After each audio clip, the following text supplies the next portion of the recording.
भक्तों, ओम नमः शिवाय, श्री शिवाय नमस्तुभ्यम, जय श्री महाकाल। जी हाँ भक्तों, आप सबको भी पता है कि 12 फरवरी को बसंत सोमवार का महापर्व आ गया है। जी हाँ भक्तों, बसंत सोमवार जो कि हिंदू धर्म में और ही बड़ा त्योहार माना जाता है।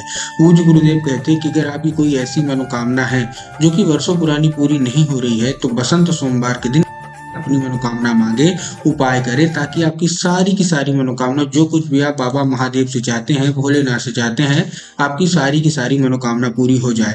आपको भी पता है कि जो हमारे पूज्य गुरुदेव की कथा होती है, उसमें बहुत सारे पत्र आते हैं देव के पास। किसी की धन प्राप्ति की समस्या है, किसी की कर्जा मुक्ति की समस्या है, किसी की कोई और जो कि वर्षों पुरानी पूरी ही नहीं हो रही है। तब गुरुदेव ने कुछ उपाय बताए थे। वही उपाय और गुरुदेव ने कहा था कि बसंत का जो सोमवार आएगा, उस दिन अवश्य रूप से उपाय कर लेना, ताकि आपकी सारी की सारी मनोकामना बाबा भोलेनाथ अवश्य रूप से पूरी कर देंगे। तो आज की इस वीडियो में मैं आपको वही चीज बताने वाला हूँ, क्या करना है, कैसे करना है, पूरा आपको बताऊंगा कि जो कि बसंत सोमवार जो कि 12 फरवरी को है। तो चलिए चलता हूँ उपाय की ओर। लेकिन आपको सबसे पहले वीडियो को अगर पहली बार आए हैं और चैनल पे पहली बार आए हैं, तो वीडियो को कर दें लाइक और चैनल को कर लें सब्सक्राइब, ताकि पूजनीय पंडित प्रदीप जी मिश्रा के जितने भी नए नए उपाय हैं जो कि मैं उनकी कथा से सुनता हूँ, श्रवण करता हूँ, सबसे पहले मैं आपको प्राप्त करा सकूं। तो देखिए, जो हमारा पहला उपाय है, वो मैं उपाय तो आपको बताऊंगा ही, वो है मनोकामना पूर्ति का। लेकिन उससे पहले मैं आपको एक और चीज बताना चाहूंगा। पूज्य गुरुदेव कहते हैं कि हिंदू धर्म में जितना महत्व प्रदोष के दिन का होता है, जितना महत्व सोमवार की अष्टमी का होता है, उतना ही महत्व हर सोमवार का होता है। और खासकर सावन सोमवार हो या बसंत सोमवार हो, तो उसका खासा महत्व होता है। ठीक, इतना चीज आपको पता चल गई। अब मैं चलता हूँ उपाय की ओर, जो कि मैंने पूज्य गुरुदेव की ही कथा सुन के और बहुत अच्छे से समझ के आपके लिए लेके आया हूँ। जो हमारा पहला उपाय है, वो है मनोकामना पूर्ति का उपाय। बहुत सारे लोगों के जीवन में ऐसी कोई मनोकामना रहती है जो कि वर्षों पुरानी पूरी ही नहीं होती। तो आप अपनी मनोकामना कैसे पूरी कराएंगे, आज की इस वीडियो में हम बताने वाले हैं। देखिए, पहला उपाय बहुत ही खास उपाय होने वाला है। इस उपाय में आपको चाहिए क्या? इस उपाय में आपको चाहिए केवल और केवल बेलपत्री की 2 कांटे। क्या चाहिए? बेलपत्र आप जानते हैं, उसके आपको 2 कांटे चाहिए। ठीक, आपने कांटे ले लिए बेलपत्र के 2, आपको चाहिए 1 धतूरा। अब देखिए, जब आप धतूरा लेंगे तब आपको ध्यान रखना कि धतूरा कहीं से कटा फटा नहीं होना चाहिए, कहीं से भी खंडित नहीं होना चाहिए, और कहीं से भी हुआ भी नहीं होना चाहिए। ठीक ना, आपने धतूरा ले लिया। धतूरा लेने के बाद आपको जो बेल पत्र के, देखिए बहुत सारे लोग क्या करते हैं, आधा अधूरा जो उपाय सुनते हैं ना, तो बेल पत्र ले लेते हैं। तो आपको बेल पत्र नहीं लेना, आपको बेल पत्र के कांटे लेने हैं। कितने? मात्र 2। दोनों चीज आपने ले ली, धतूरा ले लिया और बेल पत्र के कांटे ले लिए। ये लेके आपको कहाँ पहुंच जाना है? सीधा सीधा पहुंच जाना है आपको शिव मंदिर। ठीक, शिव मंदिर पहुंच गए। सबसे अच्छी बात इस उपाय की है कि आप सुबह से लेकर शाम तक कभी भी कर सकते हैं, और कोई भी कर सकता है, चाहे वो महिला हो या पुरुष, कोई भी इस उपाय को कर सकता है। ठीक, आप पहुंच गए। अब आपको दक्षिण दिशा में खड़े होना है, उत्तर की ओर अपना चेहरा करके।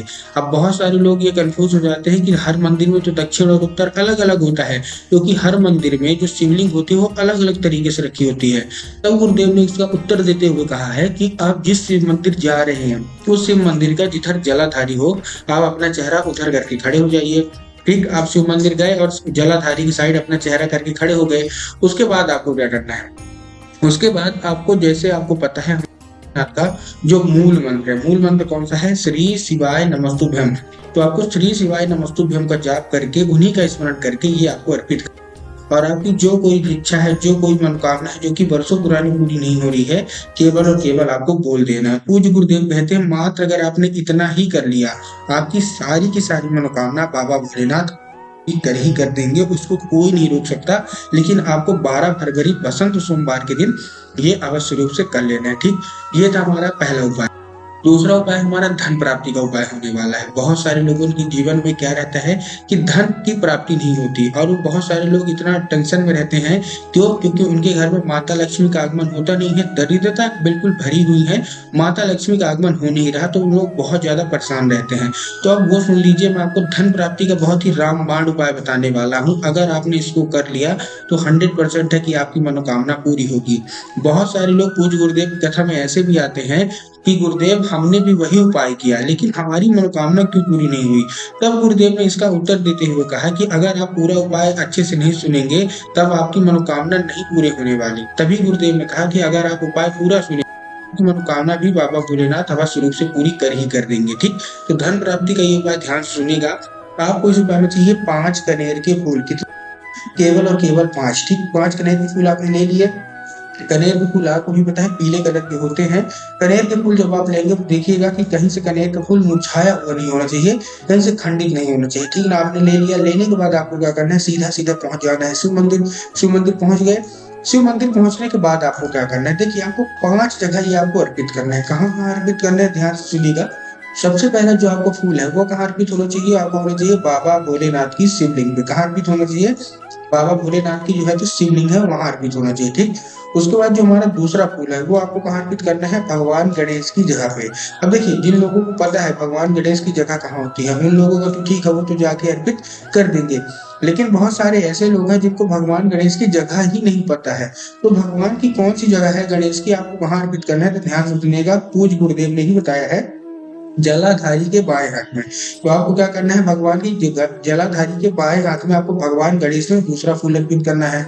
उसके बाद जो हमारा तीसरा फूल है वो आपको माता शोक सुंदरी की जगह पे अर्पित करना है। अब आपके मन में सवाल आया होगा कि माता शोक सुंदरी की जगह कहाँ होती है, तो देखिए जैसे आपने जलाधारी के बाएं हाथ में किसको अर्पित किया, भगवान गणेश को, वैसे ही जलाधारी के दाएं हाथ में माता शोक सुंदरी की जगह होती है।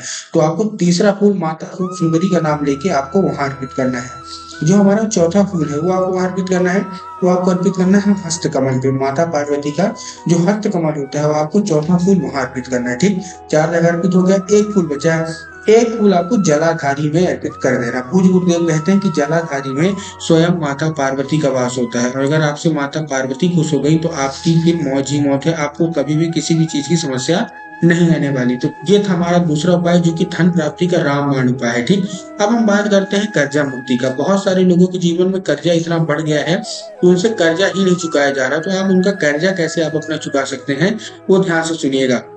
आपको इस उपाय में करना क्या है, आपको लेना है 1 लोटा जल, 7 बेलपत्र और 3 बूंद गंगा जल। क्या क्या, 1 लोटा जल चाहिए जो कि तांबे के लोटे में होना चाहिए और आपका घर का होना चाहिए। बहुत सारे लोग गलती क्या करते हैं, वो जाके मंदिर परिसर से जल ले लेते हैं। तो आपको मंदिर से जल नहीं लेना, आपको अपने घर से जल लेना है। ठीक, जल आपने ले लिया, जल के साथ आपको 3 बेलपत्र डालना है। 3 बेलपत्र जो है आपको देखना है बेलपत्र कहीं से कटे फटे नहीं होने चाहिए, खंडित नहीं होने चाहिए। जो बेलपत्र लोग लेते हैं उसमें गलती एक और करते हैं कि बेलपत्र वो एक पत्ती को ही मान लेते हैं, लेकिन आपको भी पता है कि एक पत्ती वाला कोई बेलपत्र नहीं होता। 3 पत्ती मिलकर जो बेलपत्र बनती है उसी को हम लोग बेलपत्र मानते हैं। ठीक, आपने ले लिया और उसमें 3 बूंद गंगा जल लोटे में डाल के पहुंच गए कहाँ, सीधा सीधा शिव मंदिर।